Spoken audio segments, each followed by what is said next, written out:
Hey there guys, this is Flamzeron, aka YouTube's Tasuke, and you can say that yes, I too have been bitten by the Shenmue bug.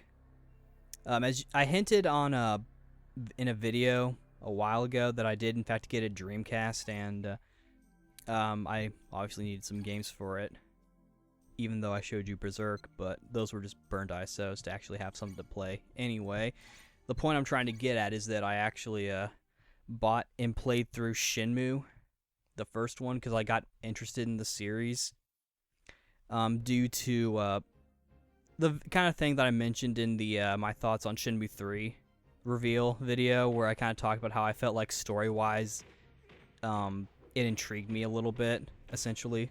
And I kind of started getting more interested in it after the Shenmue 3 reveal as well. I always kind of knew that it was something people wanted, and I had seen it before, and I knew it was one of the essential Dreamcast games.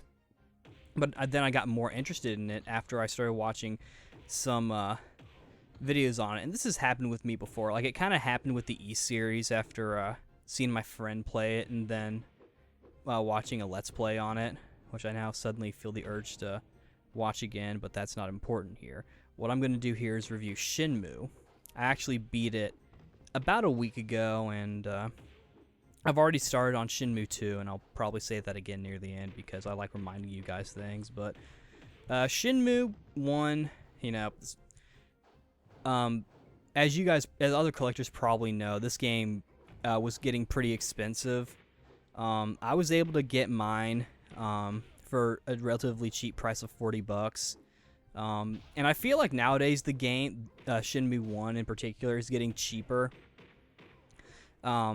In fact, I saw on Corey Marshall, the voice of Ryu's Facebook, that he posted an article about more people buying Dreamcast and Shenmue. Like, more people are buying Dreamcast consoles and whatnot. So it's definitely apparent that the Dreamcast is getting more attention, and now more people are actually putting their games on Dreamcast, which is kind of funny considering certain developers have been making shmups for it for the longest time, trying to keep it alive. But yeah, and I got it, and I feel like now the prices are going to be a lot cheaper. For those of you who want to pick it up, I think it's going to, be cheaper. I think I probably bought mine during the start of this new trend of it being cheaper, as well as the end of it being super expensive. Not that it was in like the multi-hundreds. Like, I never really saw it past like maybe $200 or $300. So, but I'm not gonna go too much into the story since this game is very much a story-based game. But I am gonna do sort of like a slight synopsis of it. Basically, you're Ryo Hazuki, a high school student, and I'll say that in quotes for a point I'll bring up later.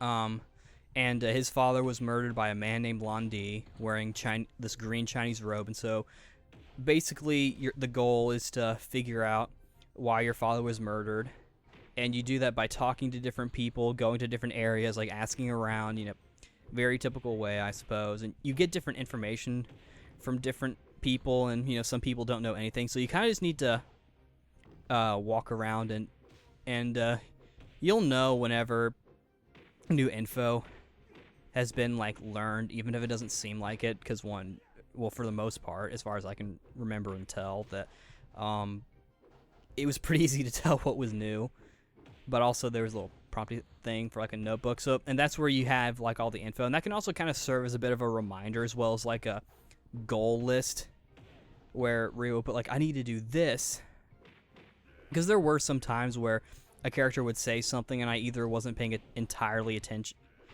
enough attention, or I might have like just misheard something and I didn't get the info, and it would be written in there like, oh, because I would always naturally check, if not to get rid of the icon. But and so kind of speeding up a little bit, you meet this guy named Master Chen and his son Guizhong, and they tell you kind of about like the whole mirror situation, and because that's what Londi was looking for. He was looking for a mirror, uh, Ryo's father, I think his name is Iwao.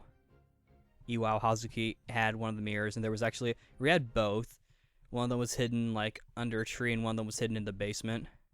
And there's apparently like a big catastrophe going on if Londi gets both of these mirrors and whatnot. There's apparently a bad ending that can happen if you get to a certain point, which I'll talk about more later on. But so you figure that out, and then you learn that Londi may have a connection with a gang called the Mad Angels that you learn are at the harbor. And so you go to the harbor and you learn that, you know, the Mad Angels generally come out and bully like the new workers. So you get a job as a forklift driver. You do that for a bit. You are constantly picking fights with the Mad Angels. I shouldn't say picking fights, because most of the time, with the exception of one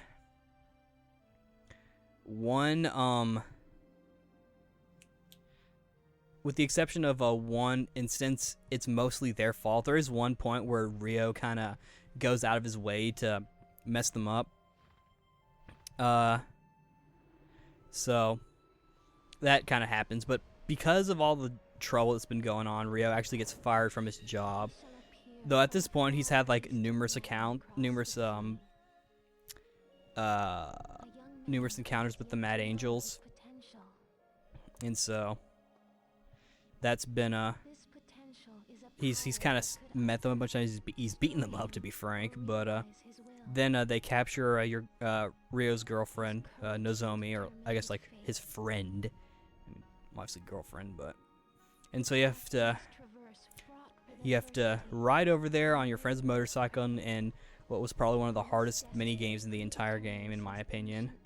And so then you get there.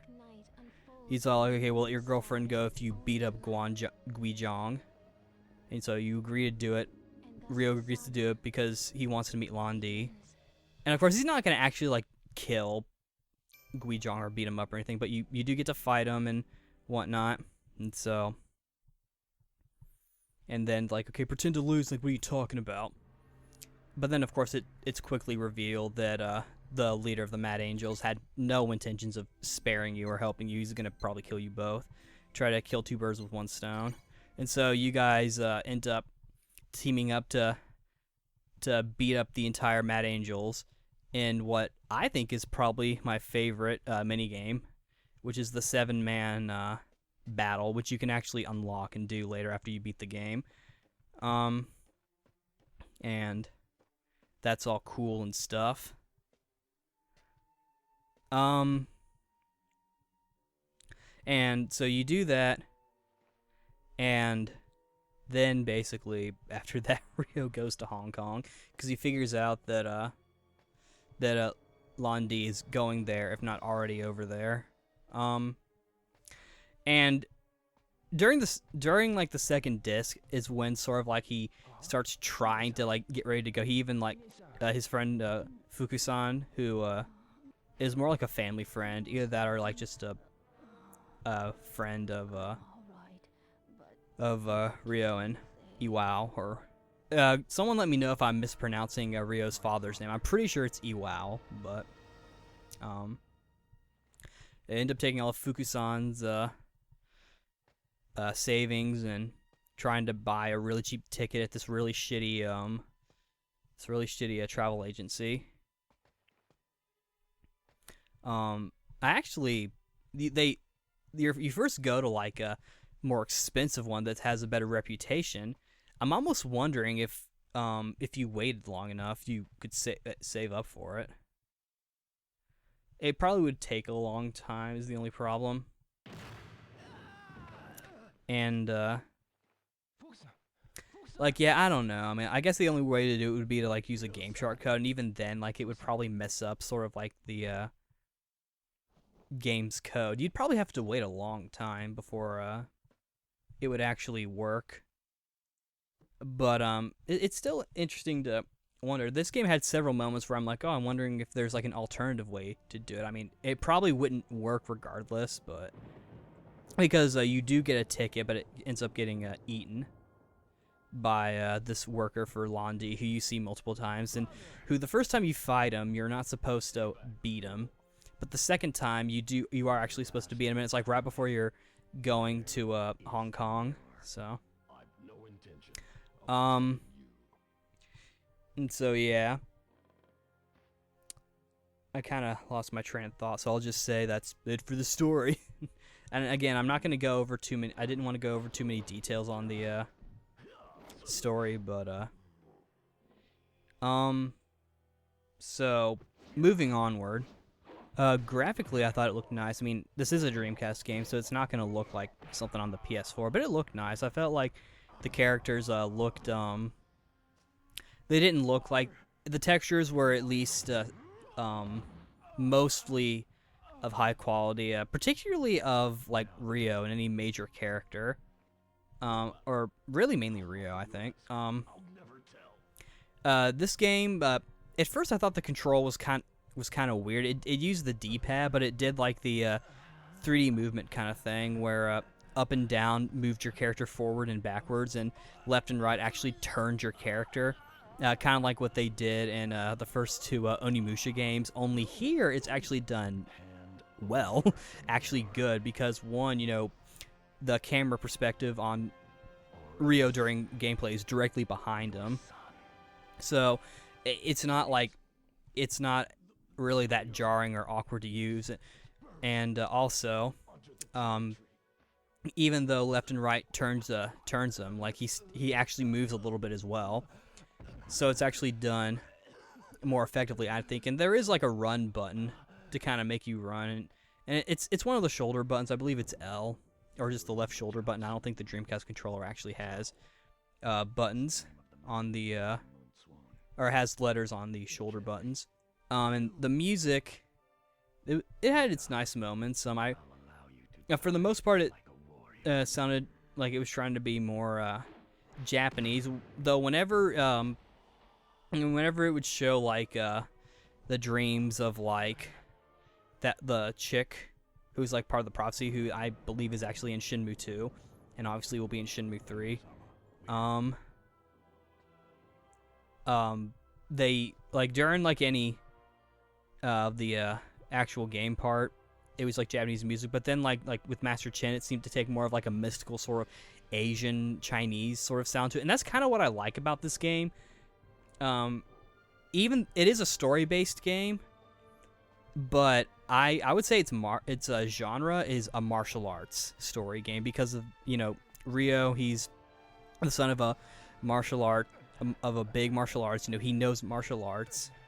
I believe he knows the same style that Akira from Virtua Fighter knows, and I guess that's not necessarily a coincidence, but because this game during the fight scenes actually uses what I believe is a mock-up of the Virtua Fighter battle system, and because of that, the fights were really fun. I've only played Virtua Fighter 5, so I don't really have too much of knowledge on how that game works, but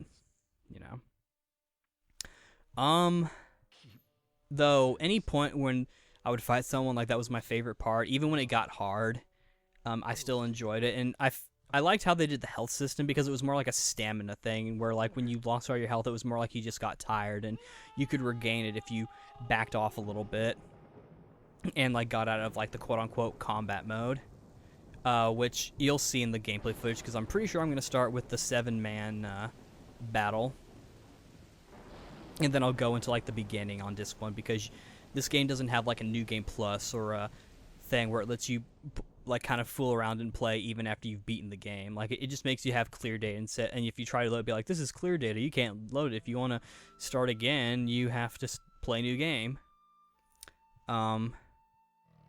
So, but I really enjoyed it, and they gave you some chance to just kind of mess around with it, because there are places where you can go and just like practice your moves, and he'll be all like, let's get sweaty, and you can train that way, or like practice, or like get a feel for like the controls and whatnot, and you can also learn new techniques that way, which is actually really cool. I liked how it seemed to me like the way they did it was just like you would just kind of figure out how to do it, and like you would figure it out. It was almost like he was just kind of discovering. It had a bit more of a discovery and sort of a more natural feel to it, and I kind of like that because all I would do would just like fling the buttons around, and yeah, as you'll see in my gameplay, I don't use hardly any of the moves. I'm not going to claim to be like a master of this game's combat. I really only use the move that Gui Zhong teaches you, and I sometimes use the move that Tom teaches you, but other than that, I just like punch and kick things and sometimes dodge. But what I really liked about this game was the asking, like, the parts where you had to like ask people for information. And this game has been kind of made fun of at several moments. Even like Penny Arcade has written a comic about how like Ryo's like, I'm Ryo Hazuki, I'm gonna avenge my father's death after I play with this kitten and drink the soda and play with these toys.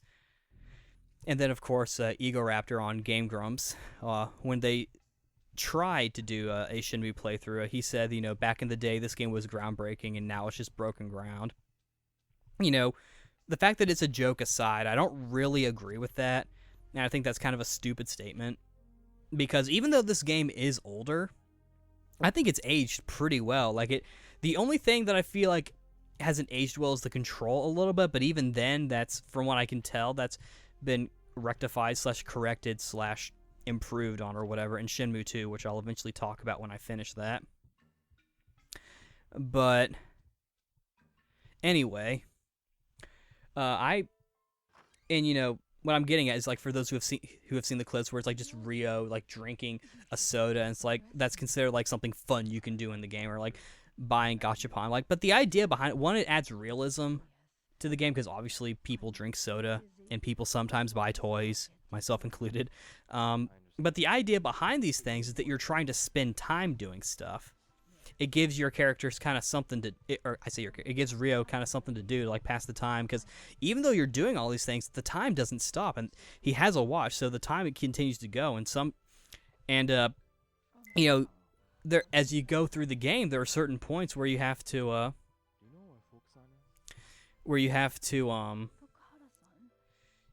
get to like a certain point, like meet somebody at 2 or go to this place at 9. These different time things, and because of that, that makes it more realistic. And I just found that kind of interesting. It kind of reminded me of Oblivion a little bit. Obviously, this game came out first, but I played Oblivion first. Because, like in that one, the shops don't open at a certain time, and sometimes you have to, like, wait at a certain, usually until, like, just dark before you can actually do something, because it's more about figuring out the characters' schedules. And this game isn't that advanced. Like, they don't have a thing where every character is, like, worked off of a schedule. Of course, not every character is named. But, I just found it, I found it nice. I don't really know how to explain it. I think this is, though, because of this, I feel like this is one example of a game that if you want the full gameplay experience, you have to play it. You can't watch a Let's Play. You can't watch a playthrough.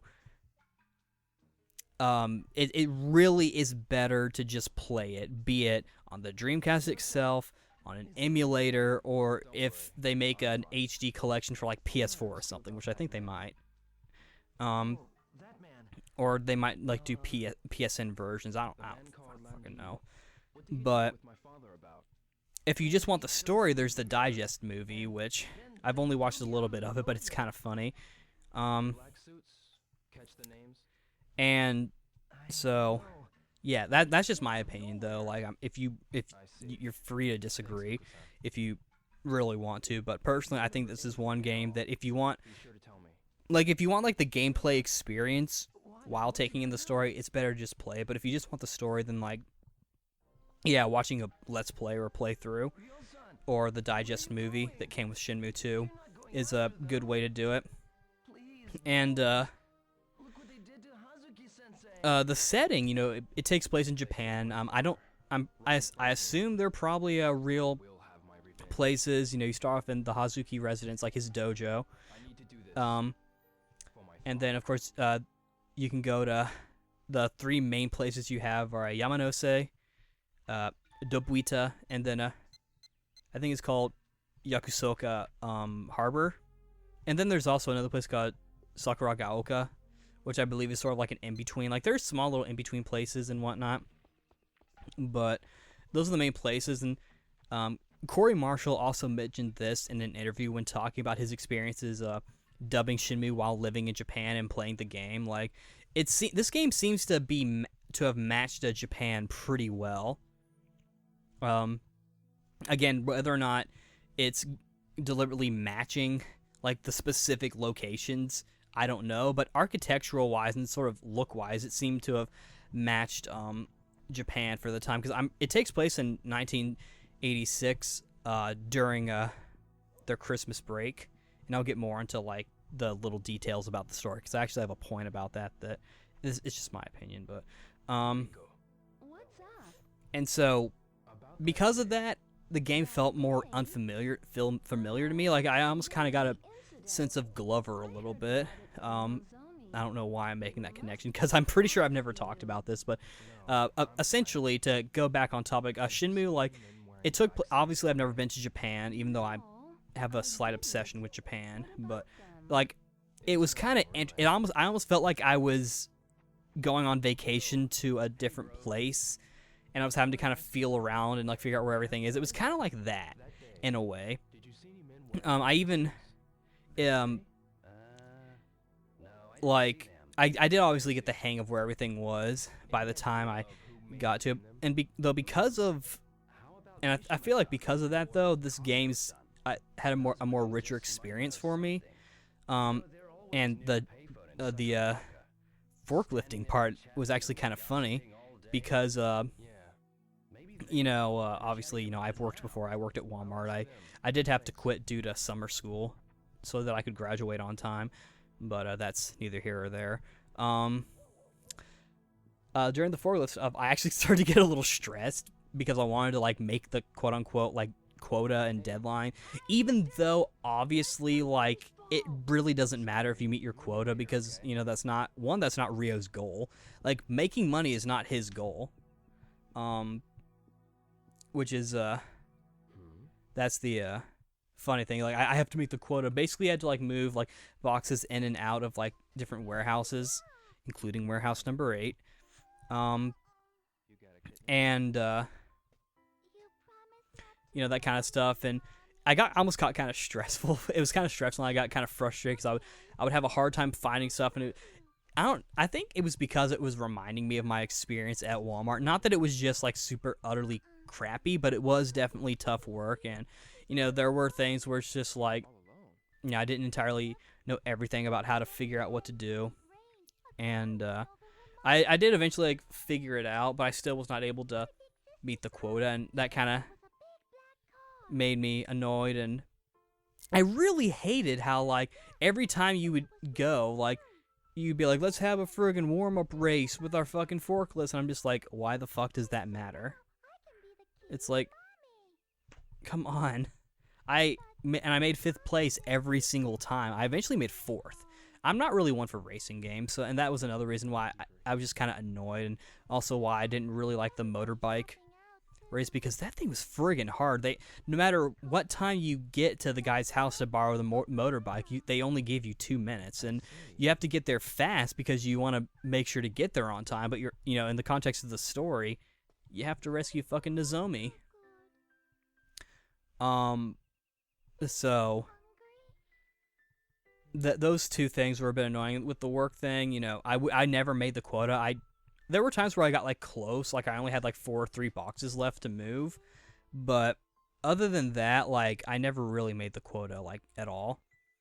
And because there are some points where I didn't really know what I was supposed to do, because I got stuck at certain points, I did have an FAQ with me, and so I already knew that Ryo was going to get fired. Plus, I could kind of gather, because I was thinking, like, obviously he's going to go to Hong Kong, so he would either have to, I knew he was either going to quit or he was going to get fired. So I was like, yes, finally, I don't have to deal with this shit anymore. Because sometimes, like, when you were driving the forklift, like, another forklift would stop, or would either get in your way or stop, even though there's enough room for 2 forklifts to go past each other. And as you get closer, they would back up, and I'm just like, you're just making things worse. And so I would just constantly hawk at them to like make them despawn, and then like, people would be like running. Like there was this one guy who would jog, who would like get in the way, and I'm just like, what the fuck? Like, what are you doing? Even some of the employees would do that as well. Though I felt like that was them sort of being all like, one, I don't care, and two, like, what are you doing? Ugh. They did give you like a lunch break as well. Like this game is very much a simulator for like real life. I think that may be one of the reason why people like it so much, is that even though like certain things about it are kind of awkward and silly, generally this game is pretty realistic. And like the terms of like how things actually go in like real life, because they give you a lunch break, and usually that is your time to like chill, but you also you have to like ask around. Then you would leave at like 5. Like he worked like a 9 to 5. I wish I worked a 9 to 5. Instead I had a 4 to 1. But that's not here or there. I might be a little still but hurt, but story-wise, the only thing I didn't like was that Rio as a character, I felt like he was a bit of a blank slate, and I felt like the game didn't really tell me anything about him. Obviously, it's easy to tell that he's loyal and dedicated and courageous, maybe even a little hot-blooded if he's willing to do some of the stuff. Though the way this game kind of works with that is that they tell you little things in like conversation, like when talking to Nozomi, like she talks about I don't know what I'm gonna do after graduation, and from that I thought that they had already she said something about either after graduation or something. I don't know, for some reason I thought like they had just graduated high school, even though it was during winter break. And later on, Rio, he talks about like how he's a senior. It's like, oh, okay. And this one character named Goro, who you meet, who keeps calling Rio bro. He's like, you're Rio Hazuki from Blankety Blank High, which was telling me that okay, he's made a name for himself, and I kind of got the impression generally that he was a bit of a delinquent. Either that or his martial arts. It's probably the latter, in that his martial arts name and heritage kind of made him known. At the same time, though, he does have a friggin' bandage on his cheek, which told me that like okay, he's gotten into fights before, so he's probably beaten up gangs. I don't know if he's necessarily a delinquent. He's actually a pretty good person, like all things considered. So I use the term delinquent more as like someone who gets into fights mainly. At the very least, he seemed like someone who would get into fights with other students and not necessarily back down from a fight. Though I felt like the game didn't really tell me anything about his character that much. Like the very first scene, as you guys will see or have seen depending on when the scene comes up. The first scene is Rio, walking or like running up the street in the snow to his dojo because something bad has happened. Like the game tells you very little about him. Like it makes me kind of wonder, like, oh, what was he doing beforehand? What was he doing just generally before this whole event happened? Like, where was he living? Did he live in Hazuki Dojo the entire time? Excuse me. And I generally got an impression that he wasn't. What's this nameplate say? But that's just my opinion. So, other than that, though, I really enjoyed the game, and I feel like now I kind of know him, just as a person and a character. The voice acting was generally pretty good, especially Corey Marshall doing Rio. I thought he was one of the better ones. Obviously not perfect, but I think he did really well, and I feel like a lot of the not good voice actors were namely the random NPCs who wouldn't want to talk, who'd be like walking around, like a lot of the females, like they had like this sort of low teenager voice, which is kind of funny. Like, sorry, but I don't talk to strangers. And at the harbor, there'd be like this rough, like gruff Brooklyn accent guy who you're talking to be like, I'm sorry, ask me again another time. I can't do Brooklyn accents because I'm not skilled enough as a human being. Other than that, though, the voice acting was fine, and from what I don't want to talk about Shenmue 2, but At least, yeah. Though I will say I do have it because I bought it off of a guy from Facebook who was selling a few of his games. And it was in Mint. It's the Xbox version. And it did come with the digest movie, which I watched a little bit of it. And it's kind of funny because it's like a machinima version. Like, they use the game footage for everything, but they use like actual footage from like the game with the HUD turned off and whatnot. Like for the first fight scene, they use the actual fighting game engine. And there was one shot where Rio was going from one building to another, and it showed like a scene of just him like running. With the camera facing him to make it look a little more cinematic. I don't know. It was just kind of silly.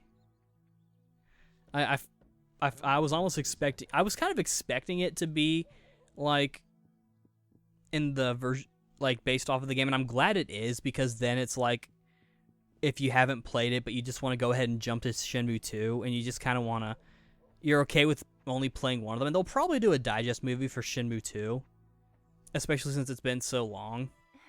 But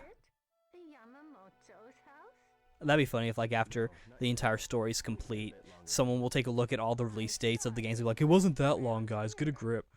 Though if you ask me, the demand for Shenmue 3 was much larger than the demand for the Final Fantasy VII remake, because one, we wanted it off of a misconception, and two, we don't need a remake, we just want one. I do want one, though, but that's neither here or there as well. I keep going off track, but I'm pretty much done, so that's basically all I have to say on the game. I really liked it, and I would recommend it. Again, because of the way the game is, if you want to say, if you're trying to just experience the game, I really think you should just either play it either Dreamcast or emulator, like either one of those two. If you just want to play it and kind of see for yourself, then play it, because you'll be missing out if you don't. Though if you want to just get the story, obviously the digest movie, or like the movie version, you know, that's, I keep calling it the digest movie, though I'm pretty sure there's a separate thing. I might have to check and see on the Shenmue 2 disc, because there's a movie, they call it Shenmue the movie, but then there's also the digest movie. Thank you so very much. On the actual title screen of the game. But yeah. And that's what I think of Shenmue 1. It's a great game, and I would actually recommend it. Thank you for taking Definitely an essential for the young man. Dreamcast collection. I'm glad to have it. The There's covers were reversed young in the CD jewel case to be the back covers. Like the stuff you would see when you open up the jewel case to like pull out the disc. So I had to open up the jewel case and fix it. And so because of that, one of the title parts is kind of bent, so it doesn't look really nice. And also the jewel case is generally kind of loose anyway. But yeah, Shenmue 1, great game. Gonna play Shenmue 2. I've already started Shenmue 2 actually, so yeah. Oh, one thing I probably should mention is that on disc 3, because for those of you who didn't know, this is a 3-disc game. On disc 3, there is a glitch that happened. I imagine people are probably gonna want me to talk about it anyway, but you know, basically there's a glitch that kind of puts you in a bit of a time loop that can apparently mess up your game.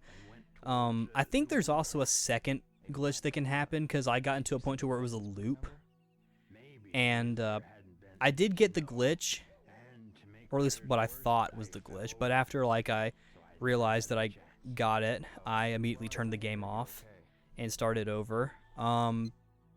So basically, like if you do something in a weird way, an event won't show up. I did get one event where it was like a different event. It was kind of strange. But then like I did it again, and I got like the quote unquote correct event, and I was able to continue. But then I got into like a time loop, and I was able to get through that. So I feel like in general, like there's just a either that, it was sort of like I think that was probably one of the more like harmless glitches, but people use it to like farm money, but it doesn't even really matter if you're playing the Xbox version. But I was able to get through it and fix things. So yeah, that's really all I have to say on it. It's a good game. This is Flamzer on aka YouTube Sasuke signing out. See you later.